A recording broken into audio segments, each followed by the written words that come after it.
help! Won't somebody please help me out? Have you ever had that situation where somebody's calling out for help and you know what? You really think twice about whether you should help them or not? You know what? Actually, if somebody's calling out for help, you need to help them.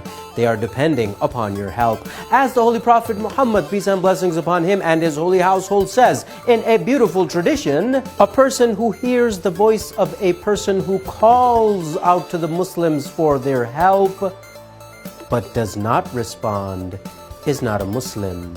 So yes, if you hear somebody calling out, help, as many of the Muslims are calling out in the world today, make sure to find a way to respond to their call for help. Because if in one way or the other we don't respond to the call of help from our fellow brothers and sisters who are Muslims across the world, we ourselves won't be considered to be a Muslim. This was a 1 Minute Wisdom with you wherever you are.